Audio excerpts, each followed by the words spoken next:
Ele está no meio de nós. A proclamação do Evangelho de nosso Senhor Jesus Cristo, segundo São Lucas. Glória a vós, Senhor. Naquele tempo, disse o Senhor: ai de vós, porque construís os túmulos dos profetas. No entanto, foram vossos pais que os mataram. Por isso, vós sois testemunhas e aprovais as obras de vossos pais, pois eles mataram os profetas e vós construís os túmulos. É por isso que a sabedoria de Deus afirmou: eu lhe enviarei profetas e apóstolos, e eles matarão e perseguirão alguns deles, a fim de que não peçam contas a esta geração do sangue de todos os profetas, derramado desde a criação do mundo, desde o sangue de Abel até o sangue de Zacarias, que foi morto entre o altar e o santuário. Sim, eu vos digo, serão pedidas contas disso a esta geração. Ai de vós, mestres da lei, porque tomastes a chave da ciência. Vós mesmos não entrastes e ainda impedistes os que queriam entrar. Quando Jesus saiu dali, os mestres da lei e os fariseus começaram a trair mal e a provocá-los sobre muitos pontos. Armavam ciladas para pegá-los de surpresa, pois qualquer palavra que saía de sua boca, palavra da salvação.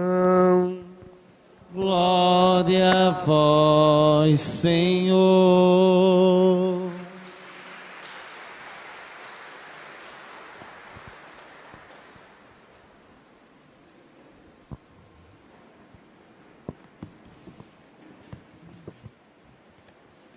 Ave Maria, cheia de graça, o Senhor é convosco. Bendita sois vós entre as mulheres. Bendito é o fruto do vosso ventre, Jesus.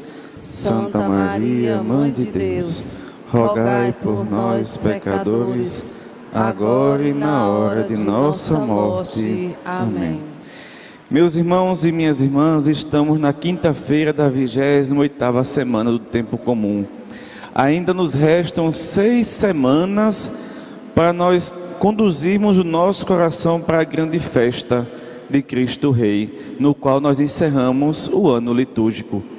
Como sabemos, o ano da igreja não bate nos mesmos dias e datas do que o ano civil que nós vivemos.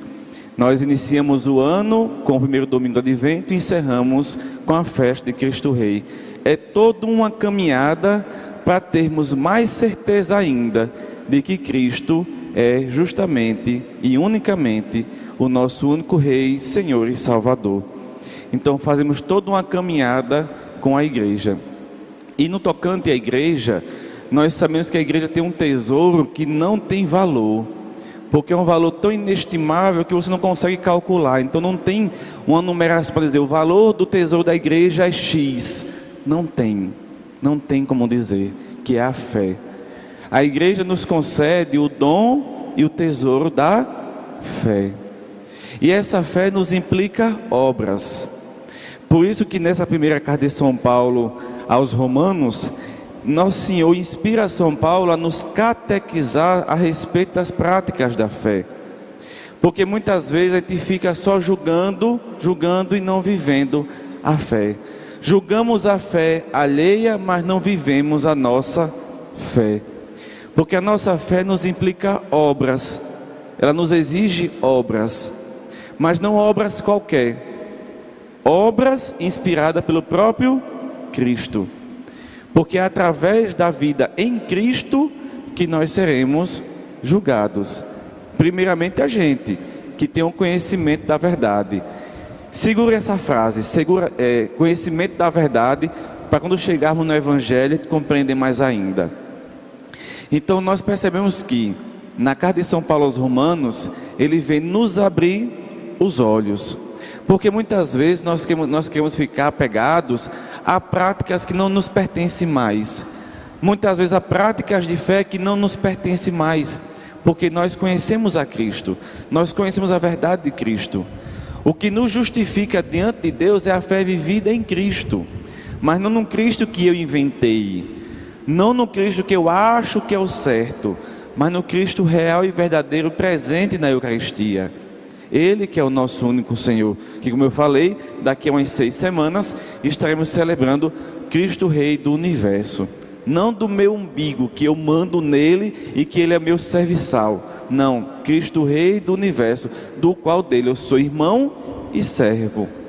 Então nós temos que ter consciência que o que nos justifica diante de Deus são as práticas, são as obras que a fé em Cristo nos convoca. Não aquilo que eu acho que é a vivência da fé. Porque muitas vezes a gente fala assim, não preciso ir para a igreja todo domingo não preciso não, que eu não sou beato, mas nosso Senhor é o nosso alimento, é o nosso combustível, é o nosso exemplo, é o nosso guia. Então toda semana eu devo, no mínimo aos domingos, me encontrar com Ele para perguntar, Senhor, o que o Senhor quer de mim neste dia e nesta semana? Porque se for para a gente viver longe de Nosso Senhor, porque o Pai iria inspirar o Filho a dizer que Ele é o caminho? Que caminho é esse que eu não quero caminhar junto? Que estrada em direção ao céu é essa que eu não quero caminhar? Só quando eu quero, sabendo eu que todos os dias eu preciso, não é eu quero, eu preciso estar neste caminho que é único, que é Jesus Cristo. Então não venhamos a querer se justificar, porque eu rezo o texto todo dia, porque... Não, a nossa vida inicia e termina na Eucaristia. É uma Eucaristia que nos lembra que Nosso Senhor nos une a todos. E é nesse todos que agora vamos encerrar a primeira leitura. O São Paulo diz bem o seguinte: não é também Deus, o nosso Deus, o Deus dos pagãos? Sim, é também Deus dos pagãos, pois Deus é um só. Nós temos uma triste mania como cristão de querer só rezar pelos nossos. Quando eu rezo pela salvação do mundo, eu rezo pela salvação dos meus católicos. Isso está muito errado. Nosso Deus é Pai de todos. Esse todos, atualmente, nos dá um número de 8 bilhões de pessoas, mais ou menos, entre cristãos e não cristãos, crentes e não crentes. E nosso Deus é um Deus de todos. Não é um Deus de círculozinhos mesquinhos. Nosso Deus é um Deus de todos. Então devo me colocar a serviço de todos e levará todos para o caminho de Cristo. Não como muitos acham, que é insistindo, é pela ignorância, pela brutalidade, querendo fazer com que o outro engula a palavra de Deus. Não, eu devo viver. Por isso que Nosso Senhor, hoje na carta de São Paulo aos Romanos, vem justamente nos pedir que nós prestemos atenção nas nossas obras, porque não nos basta só dizer que somos cristãos. Não me basta somente dizer, eu sou de Cristo, mas a minha vida deve falar primeiramente por mim. Por isso que tanto São Francisco e Santo Antônio têm frases muito parecidas, que o mais importante são as minhas obras demonstrar quem é Cristo, não as minhas palavras. Porque muitas vezes eu posso falar bonito, sabe, de Cristo, mas em casa eu ser o Satanás da minha família. É muito bonito eu chegar aqui na igreja, me ajoelhar para todo mundo ver eu ajoelhado, chorando, rezando, mas lá em casa sou eu quem faço todo mundo chorar. Entende? Então não basta eu só dizer que sou de Cristo, não basta eu andar com sinais e mais sinais e muitas coisas, se eu realmente não tenho uma vida em Cristo. Por isso que a nossa fé, ela nos convoca a termos obras, sinais na nossa vida que faz com que o outro veja de longe de quem eu pertenço. Eu digo a vocês, alguns de vocês talvez já tenham passado, às vezes estamos num consultório, numa fila de banco, num ônibus, enfim, e alguém acha estranho o nosso jeito, aí fala assim, me diga uma coisa, você é da igreja, né? Sim, sou. Veja, como nossos atos, sem eu dizer um versículo da Sagrada Escritura, o outro já me reconheceu como da igreja. Enquanto muitos de nós, muitas vezes, está na igreja e nem parece que é igreja. Nem parece. É mais um atentado que só fica expulsando os outros da igreja. Como eu disse a vocês, segure aquela frase, né? Alguém que está no caminho da verdade. Vamos agora para o Evangelho de hoje. No Evangelho de hoje, Nosso Senhor vem dizer mais um dos seus puxavão de orelha, mais conhecido como ai de vós, que é os alertas que Nosso Senhor nos dá. Nosso Senhor aqui vem cobrar justamente do povo judeu, porque o povo judeu foi o primeiro povo a conhecer a verdade de Deus. Foi o primeiro povo a quem Deus confiou a sua revelação. Deus não se reservou somente aos judeus.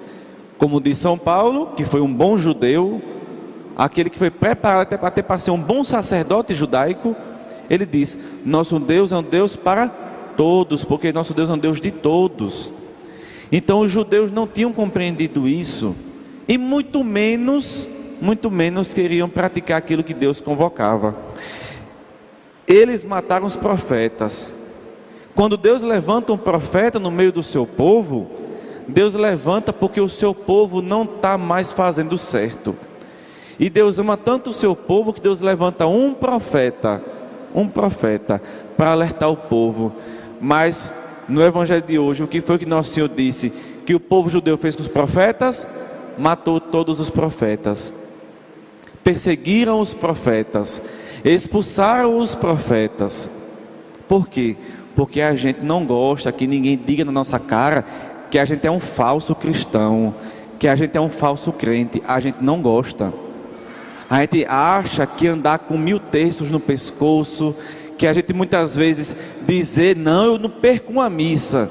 Mas como eu disse, muitas vezes eu faço tanta coisa de fé, mas minha vida não parece que eu tenho fé.